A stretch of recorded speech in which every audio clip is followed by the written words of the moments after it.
اگر چاہتے یزید تو یہی کہہ رہا تھا نا کہ آپ چاہیں تو آپ کو گورنری چاہیے، گورنری دے دی جائے گی. صرف اتنا تھا کہ آپ اپنا امام، اپنا رہبر، اپنا ہمارے ہاتھ پر ہاتھ دے دیجئے، تاکہ یزید کو پتا تھا کہ یہ اکیلے اگر ہاتھ دے دیں گے ساری دنیا ہم کو اپنا رہبر مان لے گی، اپنا امیر المامیر مان لے گی. مگر یزید چاہیے اگر آپ ایسا کر لیتے امت جہنمی، امت گنہگار ہو جاتی، امت گمراہ ہو جاتی.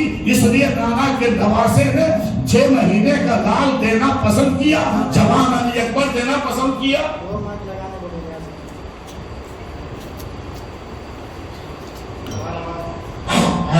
نانا کے نواسے نے سب کچھ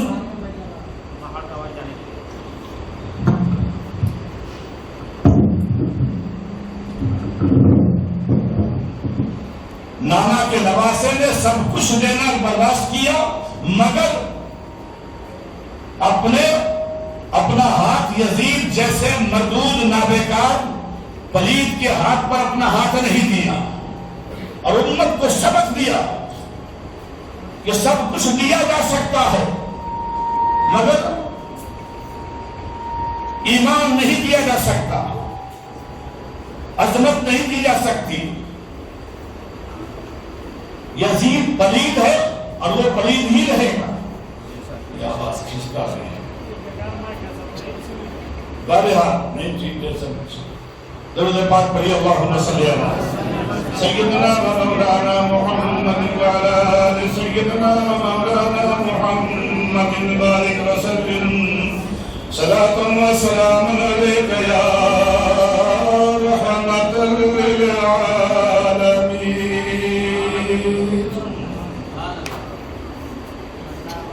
اللہ اکبر. یکے بعد جو ہر روز مصالحت گفتگو ہو رہی ہے، مگر امام کا ایک ہی جواب تھا کہ میں یزید کو اپنا رہبر نہیں مان سکتا، یزید کے ہاتھ پر اپنا ہاتھ نہیں دوں گا. تو عمر بن سعد جو بڑے صحابی رسول کا بیٹا تھا، اس نے کہا کہ آپ لڑنے کے لیے تیار ہو جائیں. 7 محرم سے پانی بند کیا گیا اور 9 محرم کو ہی جنگ کا بگل بجا دیا. 9 محرم آتے ہی صبح میں جنگ کا بگل بجا دیا. حضرت امام اتنا عجیب بات ہے کہ ایک تو 3 دن کے بھوکے ہیں، پیاسے ہیں، اور معلوم ہے کہ ہمیں شہید ہونا ہے. جب یزید کی طرف سے 9 محرم کا ہی اعلان کیا گیا تو آپ نے اپنا قاصد بھیجا اور کہا عمر بن سعد سے کہہ دو کہ ہمیں 1 دن کی اور مہلت دے دے. ذرا سوچئے نا. اور آپ نے اتنی تواریخ پڑھی ہے، کیا کبھی آپ نے یہ سنا ہے؟ کیا کسی آپ نے جو بھی پڑھے لکھے لوگ ہیں، آپ جو جانتے ہیں، کیا کسی نے یہ کبھی سنا ہے کہ 22,000 کا لشکر 72 کے لیے، ادھر سے 72 ادھر 22,000 کا لشکر؟ کسی بھی جنگ کی کوئی تاریخ میں دنیا میں یہ نہیں ملے گا آپ کو کہ 72 کے مقابلے کے لیے 22,000 آیا ہو. مگر کربلا کے میدان میں 22,000 کا لشکر آ رہا ہے، اور ان 72-82 میں بچے بھی ہیں، عورتیں بھی ہیں، سب شامل ہیں. جنگ کے لیے کوئی سامان بھی نہیں ہے، کیونکہ آپ جنگ کے لیے تو گئے نہیں تھے.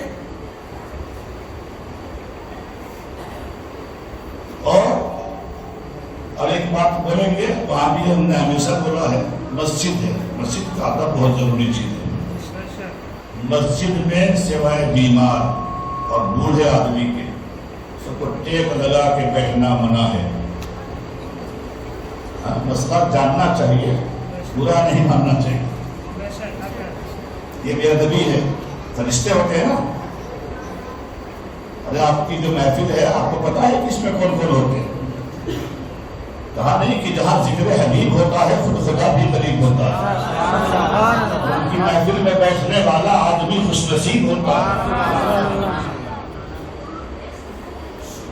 بہرحال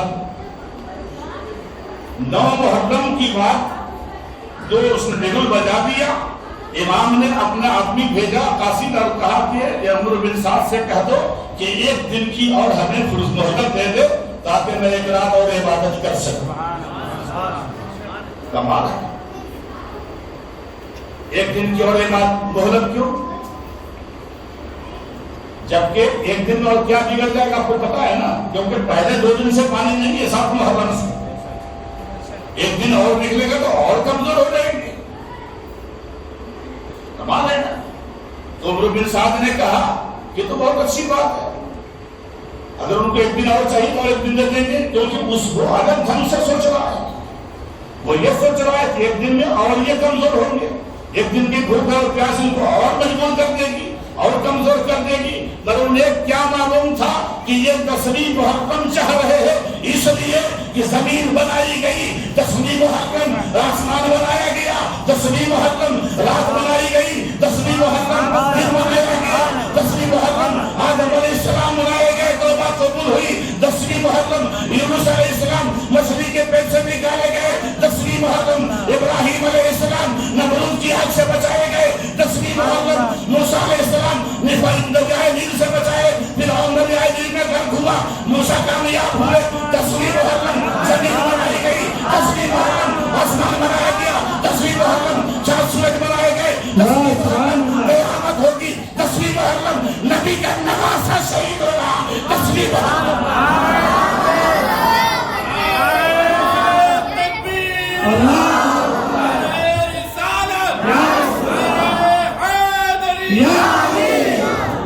نبی کے نواسے کو پتا تھا کہ 10ویں محرم کی تاریخ بہت ہی امپورٹنٹ ہے، دنیا بنائی گئی تھی تو محرم کی 10ویں تاریخ تھی، دن جمعہ تھا، سب کچھ ہوا محرم کی 10ویں تاریخ تھی، دن جمعہ تھا، جب قیامت قائم ہوگی محرم کی 10ویں تاریخ ہوگی، دن جمعہ ہوگا، اور اس وقت سیدہ طیبہ طاہرہ فاطمہ زہرا سلام اللہ علیہا اپنے بیٹے کا خون لیے کربلا سے، اپنے بیٹے کا خون لیے میدان حشر میں 10ویں محرم جمعہ کے دن حاضر ہوئے۔ اللہ اکبر۔ بہرحال کربلا میں آج ہی 10ویں رات ہے، ہمارے یہاں کل ہوگی، جب 1 دن کی اور مہلت دے دی، 10ویں محرم ہے، 10ویں رات ہے، امام شہزادہ خیر الانام جلوہ شمس الضحیٰ نقشہ بدر الدجا امین امانت خدا پہ کرے صبر و رضا نیر برج صفا سید الشہداء۔ امام رات میں قرآن شریف کی تلاوت کر رہے ہیں،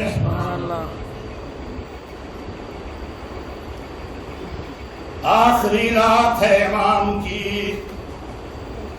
قرآن مقدس کی تلاوت میں لگے ہوئے، تلاوت کرتے کرتے آقا حسین کو آنکھ لگ گئی، دیکھتے کیا ہے نعرہ جان محمد الرسول اللہ صلی اللہ تعالی علیہ وسلم کھڑے ہیں، فرما رہے ہیں اللہم آتی الحسین صبرا واجلا۔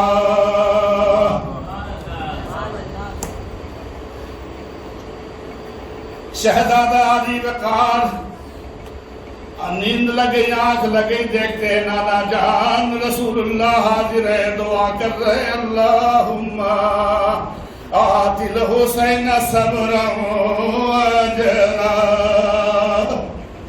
اے اللہ میرے حسین کو صبر و اجر عطا فرما۔